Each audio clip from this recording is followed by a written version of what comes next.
Senator John Glenn, astronaut, the first American to orbit the Earth and the third American in space. Senator Glenn, your thoughts on the passing of Neil Armstrong? Well, when I think of Neil, who was a good friend, of course, but when I think of Neil, I think that for our nation, he truly was a person who dared greatly. He got bitten by the aviation bug as a kid and actually had his pilot's license before he had his automobile driver's license, but went on flying and was in the Navy and was in Korea. He was hit. He was an outstanding combat pilot. I think he had 78 missions. Went on to experimental aircraft, the best we had and the best in the world.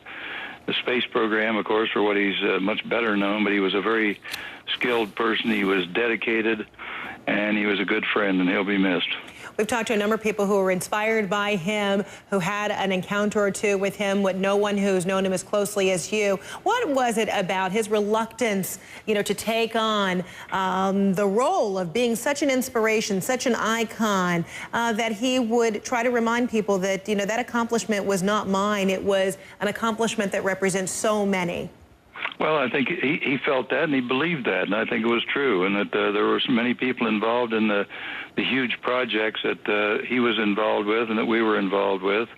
And you do have that feeling, and Neil had that, and he didn't feel that he should be out huckstering himself or anything like that, and he just remained true to the principles he grew up with, and he was a humble person, and that's the way he remained after his lunar flight as well as before.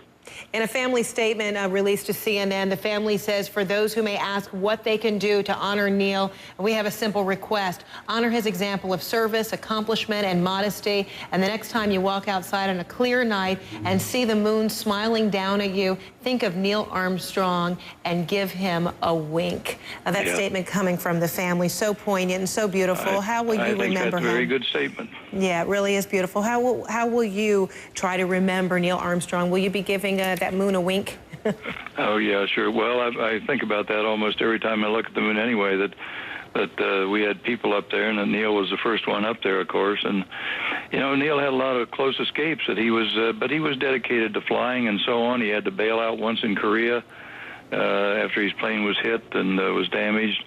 He had to bail out of a trainer at Houston that was a training for the lunar landing, and then the actual landing on the moon was he was down to the last, I think they estimated between 15 and 35 seconds of fuel when they actually set down on the moon. So that was a very close one also.